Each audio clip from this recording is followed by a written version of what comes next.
আসসালামু আলাইকুম ওয়া রাহমাতুল্লাহি ওয়া বারাকাতুহু। আমরা এসপিকে কৃষির প্রথম যে শর্তটা সেটা হলো বীজামৃত, বীজ শোধন করা, চারটার প্রথমটা সেটা আমরা দেখাচ্ছি যে 4 লিটার এখানে আমাদের পানি আছে।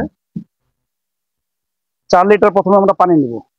এখানে 1 কেজি দেশি গাভীর গোবর দিব, আর 1 কেজি গোমূত্র দিব, 10 গ্রাম চুন দেব। আজকে যদি এখন আমরা বানাই তাহলে আগামীকাল এই সময় ওরা আমরা এটা ব্যবহার করি।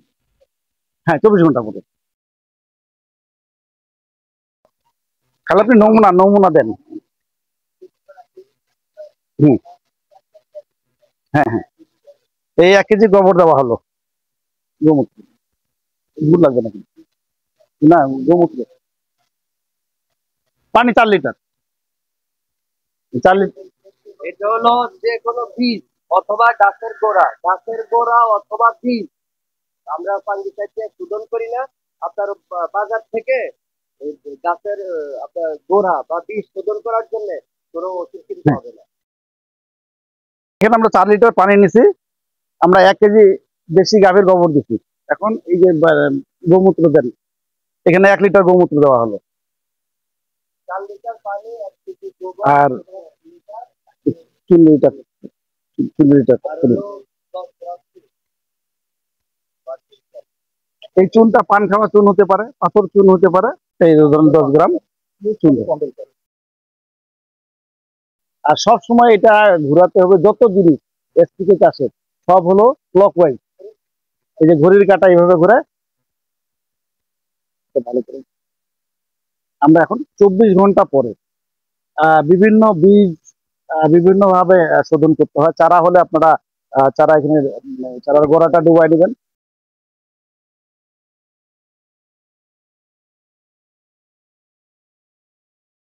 এটা দিয়ে বীজ শোধন, চারা হলে চারার কমপক্ষে শিকড় পর্যন্ত ডুবাই নেওয়া।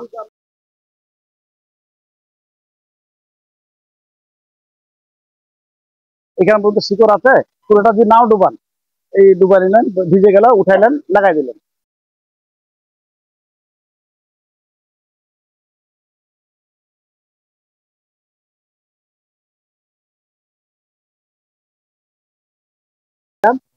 বীজ নিয়ে রোদে শুকালাম, শুকানোর পর লবণ পানি দিয়ে আমরা ঠান্ডা করি। ঠান্ডা করে লবণ পানি দিয়ে আমরা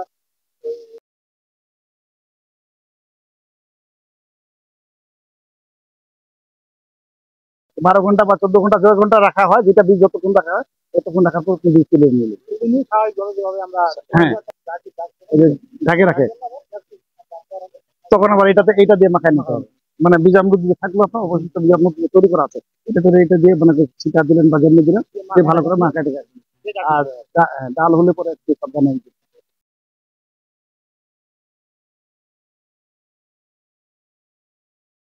একদিন পরে। আজকে এখন আমরা বানাইছি, এখন 24 ঘন্টায় ঘড়ি কাটা দেখে করতে হবে না। আমার 2 ঘন্টা আগে হতে পারে, 2 ঘন্টা পরেও হয়ে যেতে পারে। অবশ্যই তো দেশি গরুটা ভালো। আপনার দেশি গরু নাই, আপনার হাতের কাছে যা পাবেন সেটা দিয়ে করবেন।